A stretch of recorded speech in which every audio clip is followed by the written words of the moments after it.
A big hello and a warm welcome to all of you amazing and beautiful people out there. Welcome to my channel. In this particular channeling session, the message that came out very clear was actually filled with a lot of sadness and pain, but at the same time, there was a lot of purging and decision making. So, if someone had to make a decision, a very strong decision actually, and a correct decision, but after making the decision, you're feeling bad about it, then it doesn't mean that the decision is a wrong decision. Sometimes what happens is that we are in love with people, we are very attached with them. It's not completely love also, because pure love has no attachment whatsoever. And that's why people who experience unconditional love within themselves and obviously automatically practice it outside also, they are very strong decision makers. They can make any difficult decision very easily because they have no fear of being alone, or they have no fear of doing things that they love. Sometimes people have asked me that if I quit this and if I quit that and if I stop doing this or if I stop doing that, my life will become so boring. How will I live such a boring life? There will be nothing left to do.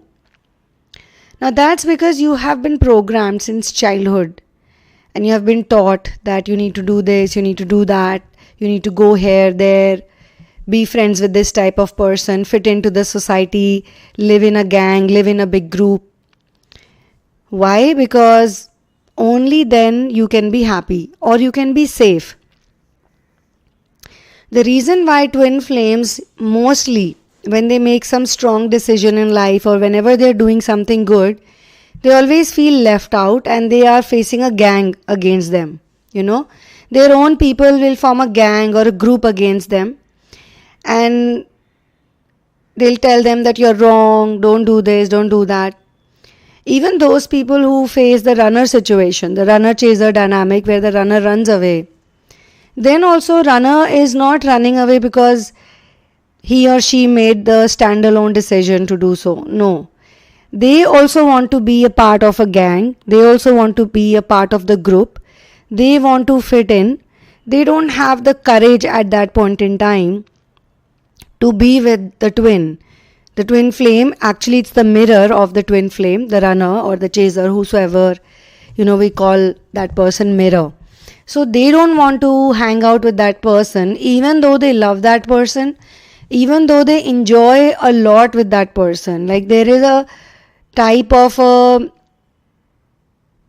intoxication, a trance they feel around this person, which feels very nice as compared to what they're feeling otherwise, right? But still, they don't want to take it because they see that this person is all by themselves. It's a lone ranger, a lone wolf kind of a situation. So what if I start hanging out with this person? I'll be left out. I won't have anybody, anything to do. It will be just me and this person, which is not true, because many a times twin flame ascension journey requires people to be on their own. So at first it is like a forced thing. It feels like a forced thing when everything is purging and you have to be in the dark night of the soul and you're feeling very scared, like, oh my God, how am I going to survive this? How am I going to be alone? And then nobody is supporting you. Nobody is helping you out. That phase is also very important, because when you get out of that phase, you build up a lot of confidence. You can do a lot of things alone. There are cases of people who've told me that, I cannot even go to the park by myself. I feel very scared going to the park by myself. Or in childhood, you're going on the street, you're walking on the street, you're just going to the market, and between your house and the market, or between your house or the temple, or between your house to somewhere else, you get molested. On the way, someone grabs you or someone touches you inappropriately. Or you are in your house, in the most supposedly safest place, and a servant sexually abuses you. Or you are going to the school, somebody bullies you, somebody physically assaults you, without any fault of your own. Or maybe you just said something very truthful and sincere and they did not like it. So they wanted to stop you. These people are all, weak vessels who do these things. They are easily occupied by the demonic agents. And demonic agents are not looking for the vessels actually. They are looking for the people, the powerful souls, the ascensioners. And then they locate the vessels around the ascensioner. The weakest vessel will do the best job. Either by abusing them, by shouting on them, by screaming on them, by telling them you're wrong, constantly telling them you're wrong. Everything you do is wrong. They don't like their authority. Who doesn't like the authority? The demonic agents. But who do they choose to do their job? The weak vessels around the ascensioner. So ascensioners are very powerful souls. Okay, if they put their mind on something, they put their focus on something, they will achieve it sooner or later. As I said, sooner or later. It takes time. Nothing good is given to people just like that. You have to work hard for it, right? But the ascensioner has to be stopped. And they are usually around certain types of environment, either in the house environment, either, because they're very happy in their own world. This is another quality about ascensioners. They're very happy in their own world. They're very happy doing their things. So the demonic agents look for vessels who are near or close by to these people. Sometimes the vessels, when they are possessed, they don't know what possesses them, why they act like this. And then they go through a long period of regret and guilt. And sometimes shame also. But they don't know why, what exactly is causing it. So they sometimes get out of it also. Like in due course of time. They have memory of it. They have memory of all the words. But why are the vessels using them? Because in some situations, these people have low frequency energy. They are already experiencing pain and frustration and anger. And they don't know how to vent it out. They don't know who to torture at that point in time. Who to throw their frustration on. The best thing to do is attack the twin flame, the star seed, the ascensioner, the light worker. Attack them. Because they have compassion, they have love, and they will also take it personally. They might internalize, which is very good for the demonic agent because they want them to internalize the messages of rejection, the messages of telling them you're wrong, your authority is wrong. When people get possessed, sometimes, we have seen in movies and we have heard they like to eat raw meat. Why? They like to eat raw meat, or they will eat a lot of meat and they will, do a lot of wrong things. Why? Because they want to be the match, or they have to be the match of the entity that has possessed them. Sometimes it's like that, and sometimes they attract that entity in the first place because they are in lower energies. It may not be food all the time. It could be a job that they are into which is highly frustrating. But they are into that job because they are full of fears. They are so scared of survival. They are so scared of making both ends meet. They are so scared of not being able to pay bills and loans and insurances and whatnot, that they continue to live in those atmospheres and environments where there is very little growth. So the demonic entities want something which is of very low frequency vibe. And most people, in this planet, humans, they may not be bad with everything, or they may not be sad with everything, they may not be on low frequency with everything, but certain things they have huge attachment with or a huge fear with. Sometimes people work very hard. Have you seen the people who work on the streets? They're pulling the rickshaws or they're pulling the carts, which are so difficult jobs to do, or they are laboring in hard sunlight, or they are doing things they don't love. I'm not saying laboring is bad. I'm saying that it's good actually, but it's good when you're doing it for the right cause, and it's good when you're doing it if you love it, and there has to be some mission orientedness into that. But if it is completely materialistic and completely based on survival energies, then it will never do good to anyone, and it will put those people in low frequencies, and it will make those people perfect or good enough vessels for demonic agents in order to attack the ascensioners. That's why when we tell ascensioners, to do therapy work also, sometimes we tell them that it's better to make a distance, to maintain a distance from people who don't respect your authority or people who don't respect your power and your energy. Because you also had to slog so much. You have to slog so much to reach there. You have to go through so much pain and suffering and confusion to reach where you are. And somebody is going to pull you down and you can't be pulled down. There comes a level where you can't be pulled down. And you know that these people have entities. You know that these people are possessed, even if it's like not a full-blown possession, because there are those also, which is completely different thing. We are not getting into that right now. We are talking about how the agents or, how the energy vampires, how they work. Okay. So sometimes you have to make decisions, very strong decisions, because you know that this person has got lower frequency vibe, and I've given them so much time and I've given them so much love and forgiveness and compassion. I've tried to hear them out. I've tried to, sacrifice so much so that they can be happy, but they don't value it. They don't see it. And any opportunity, because, truth is something that a lot of people get triggered with. Not everyone can handle truthful people, because truthful people are so confident, Truthful people don't need anybody. They don't need anyone. I'll give you a very wonderful example of this from the animal kingdom. And I also heard it from someone else. But on the planet, in the world, animals have to survive.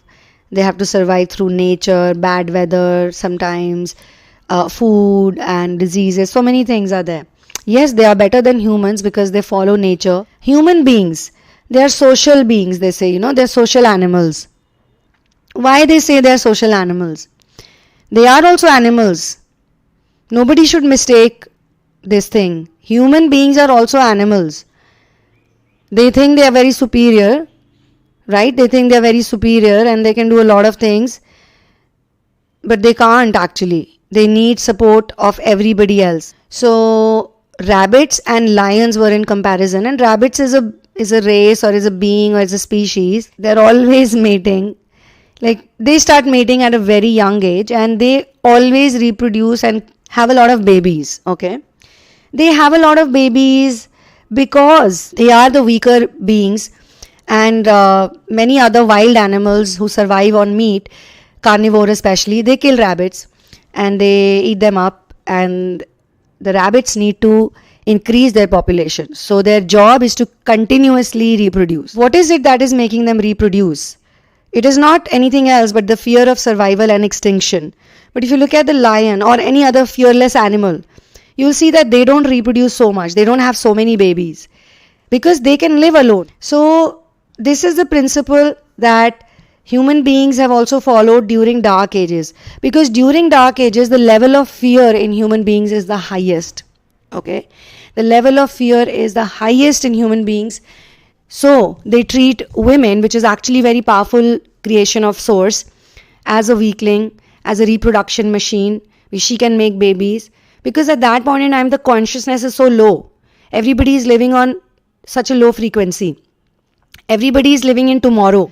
So I asked this question to my masters, that why is this dark ages called Kali Yuga in Hindi? Why do we call it Kali Yuga in Hindi? And instantly they gave me the answer. Instantly they gave me the download. That they call it Kali Yuga because everybody is living in Kal, in tomorrow or yesterday. Because in Hindi language, for yesterday as well as tomorrow, we use the word Kal. Whatever is not here is Kal. Okay, so Kal Yuga. When people live in tomorrow or yesterday, that time we are talking about. So obviously people are living in fear. Because only bold, courageous, confident people, they know how to live in the present moment. They are not scared of anything and they don't like being surrounded by so many people full of fear all the time.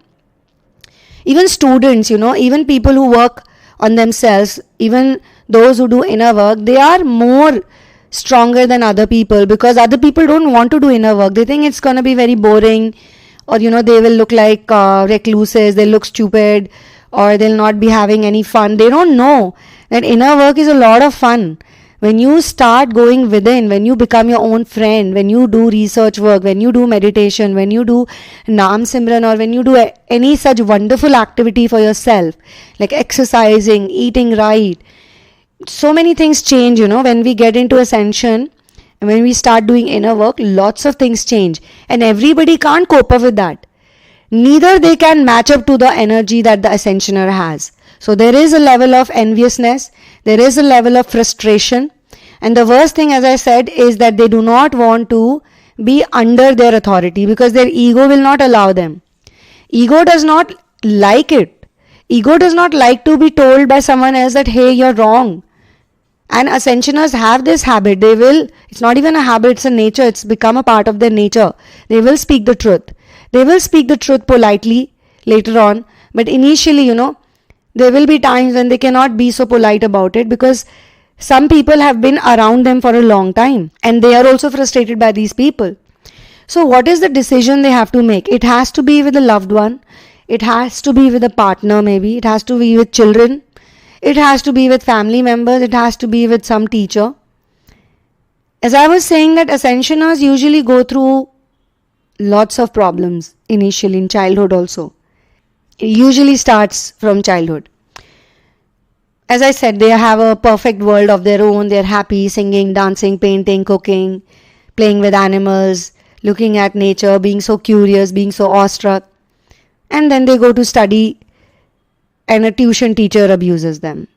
Maybe slaps them, physically assaults them, and worse, sexually assaults them. Even physical assault is not, we don't consider it to be a good thing. Especially if somebody is just beating you up for no rhyme or reason. As I say, thin line. Please remember the thin line. There's always a thin line.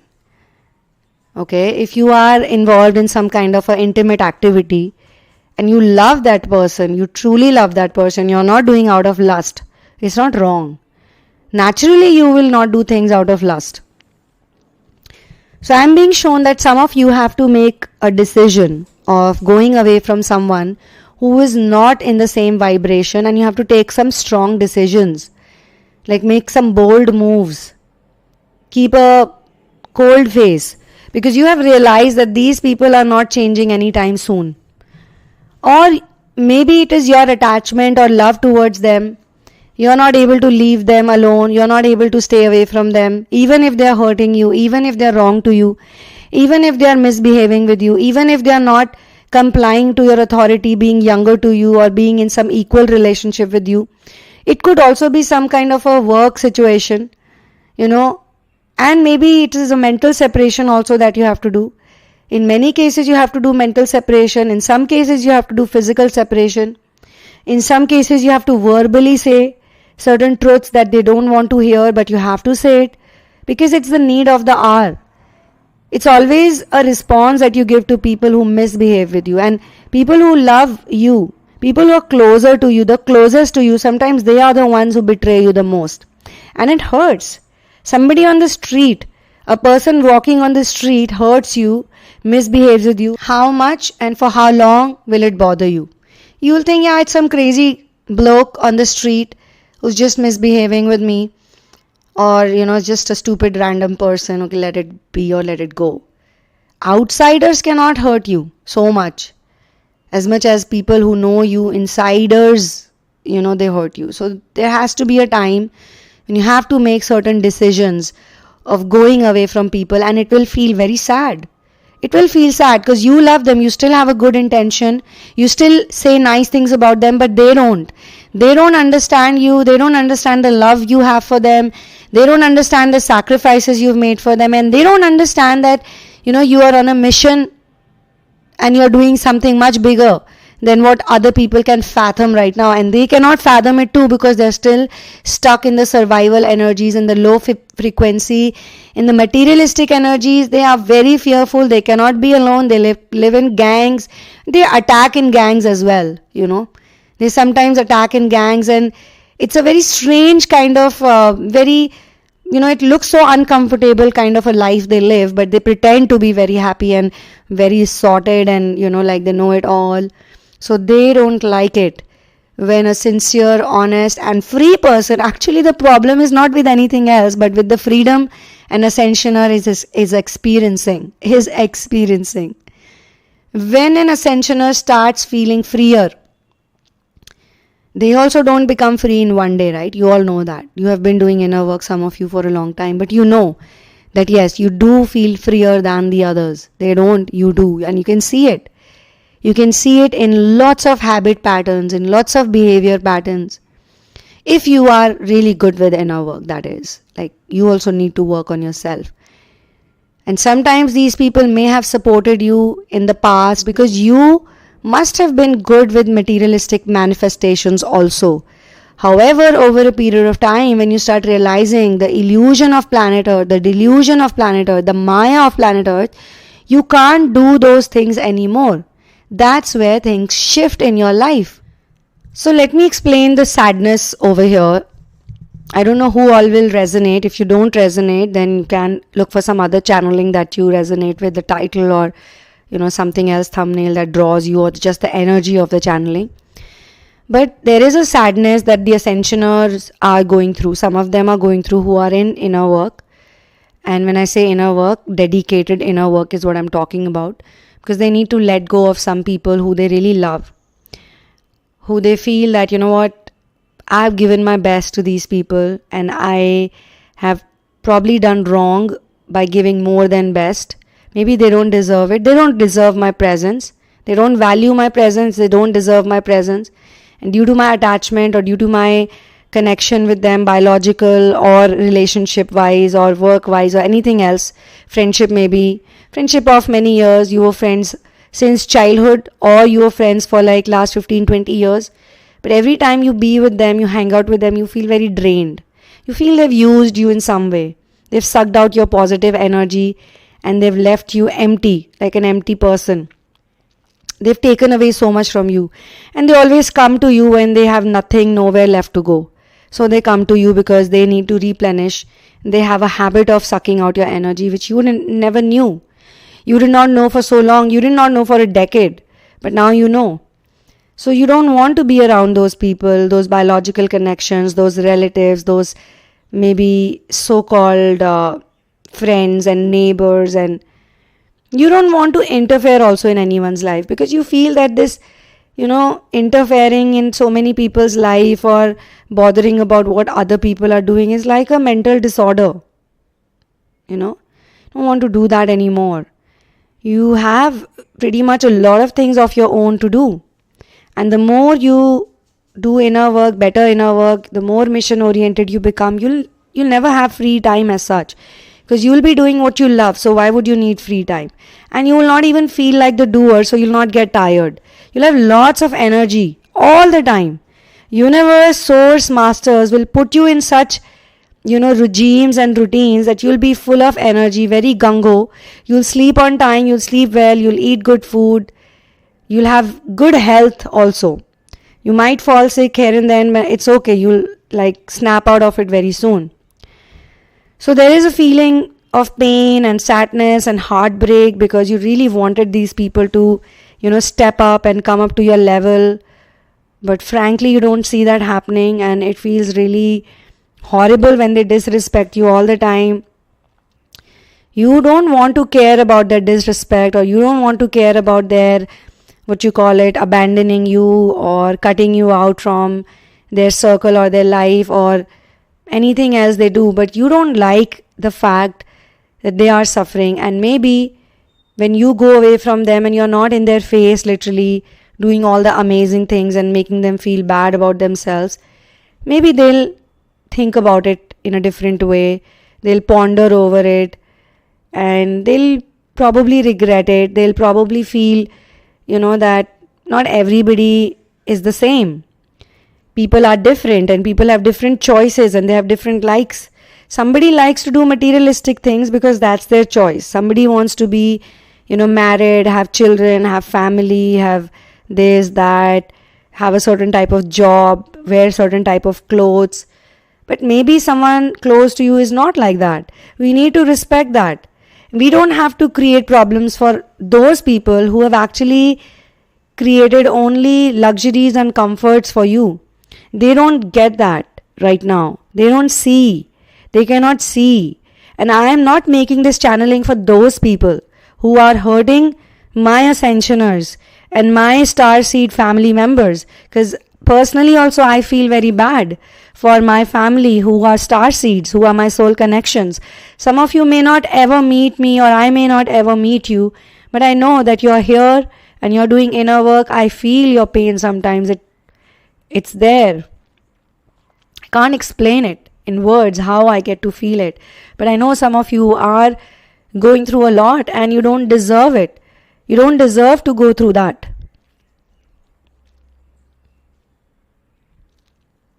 You deserve to be loved and accepted. As I always say, that I'm doing this work for people who are genuinely into inner work, who have surrendered or who are trying very hard to surrender, because surrendering is not easy job. It's not easy. It doesn't happen in one day. It takes time.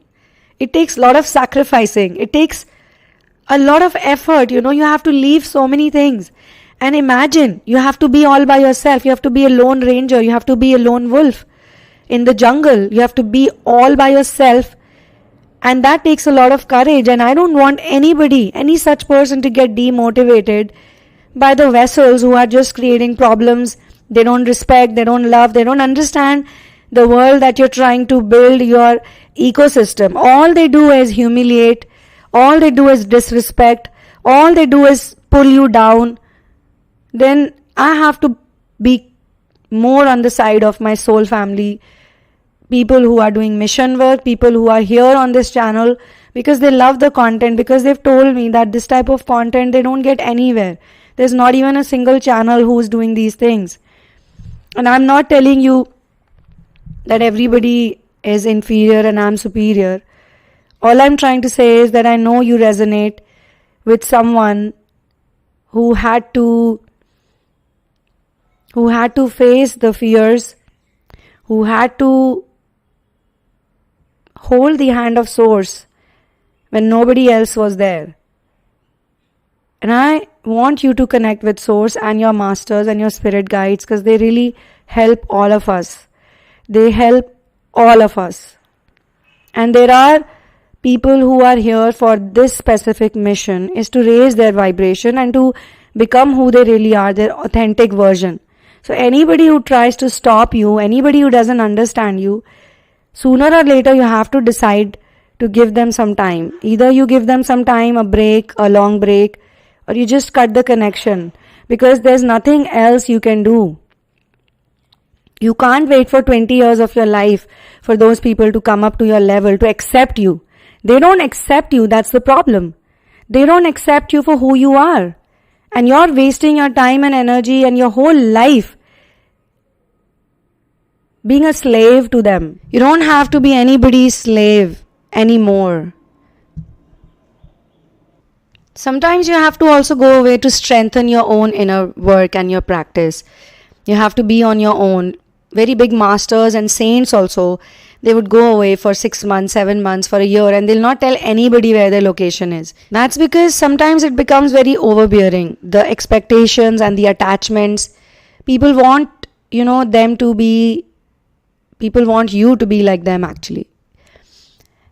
There's this really nice story from Shiv Puran actually, where Ravan, we all know who Ravan is. Most of us know. He's the demon lord from the story Ramayana.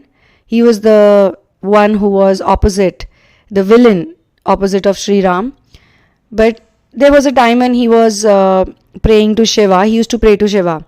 Actually, he was not really a devotee of Shiva by his choice. He is a very egotistical character. He is the king of Maya Nagri. He is the king of all Mayavis. So obviously he is not going to surrender to Shiva just like that. He had gone to fight against Shiva and he tried to trouble Shiva. And while he was doing that, both his hands, it fell under the mountain. And at that point in time, he started screaming in pain. His actual name was Dashanan. Ravan was the name that Shiva had given to him because of his sound. Ravan, he was crying so loudly that his sound was like so loud and so like into everybody's ears. That is Shiva's way of doing things. So when Ravan was screaming in pain, and when his hand was stuck under the mountain, which he was actually lifting to trouble Shiva only, but you know what, he's Ravan, he's a stupid person. If he was so intelligent, he would not be doing those things. So during that painful process, or when he's experiencing the suffering, the torture of his own wrongdoing, he realizes that he is fighting against the wrong person. This is mighty Shiva. Shiva can kill him, destroy him at the blink of his eye. So he starts saying the Shiv Tandav Strot. He starts singing that, just to please and also to express his sorry to Shiva. And then eventually Shiva forgives him. And later on Shiva also gives him boons. But Ravan has this horrible habit that most egotistical people have. Most egotistical people like to possess things. They cannot let them be, they can't give freedom. So he started requesting Shiva that you should come and stay in my golden Lanka that he made out of gold, according to a lot of people. But a lot of people also don't know the whole story. Actually, it was his brother's Lanka, which he, via manipulation, he stole it from him. Okay, it was Kuber's Lanka. Kuber had made the gold Lanka. So he invited Shiva, and he didn't invite, he actually demanded, he actually expected that Shiva has to go to his Lanka and live there with him, which never happened because there's another part to the same story. So this is what people who are in ego, they do. They like to possess others, they like to put labels on others, they want people to act like them, walk, talk and act like them, just be like them. So ascensioners cannot do that anymore, because their life is not their life anymore. Their life is a life of mission. They are here to be volunteers. They were volunteers. They always come to planet Earth on their own. They volunteer. They are the ones who say, I want to go there. I'm just sitting here in this higher dimension, doing nothing, not being of use to anyone. I want to go to planet Earth. They specifically go during the time when Dark Ages are ending and Dwapar is starting, which is between 1900 to 2000. And after 2000 also for the next 20. So there's like, you can say, almost 100 years. 1950 onwards is when they start coming into planet Earth, and probably till 2050. But the number will keep on decreasing because most of them would be here by that time, and they will bring such a big energetic change on the planet. That's their job. Okay, and they're purposely born in templates where they lose their memory and they get programmed. But because they don't have baggage, they don't have the karmic baggage in the past, they don't have so many past lives, or they are those people who have lived through all the past lives, and now is the time when they will totally ascend and merge, into the higher dimension. So these two type of souls only can do this type of work. And most of the times, the mirror of twin flame is usually a very old soul. Usually, twin flames, when they heal fully, who is going to mirror them? A very old soul is going to mirror them. So, you need to make certain decisions, certain painful decisions. And there's a lot of sadness, there's a lot of pain, there's a lot of, tears are flowing.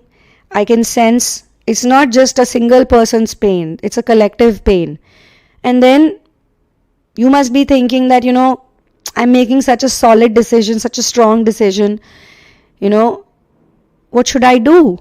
Should I continue? Should I not continue? Because of the pain. Is it a wrong decision? So the message from the channeling was, feeling sad after making a decision does not mean it's always a wrong decision. Sometimes we feel sad because we are letting it go. We have carried that baggage. I know it sounds totally illogical and impractical, but that's being human, and all of you are here to have a human experience on planet Earth.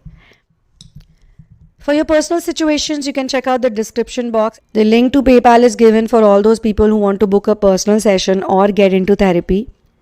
And all the details are also mentioned below. What type of sessions are there, what is the fees of it, everything is over there. So I've decided to add a Zoom class for all those people who support me on Patreon. There are 4 options on Patreon.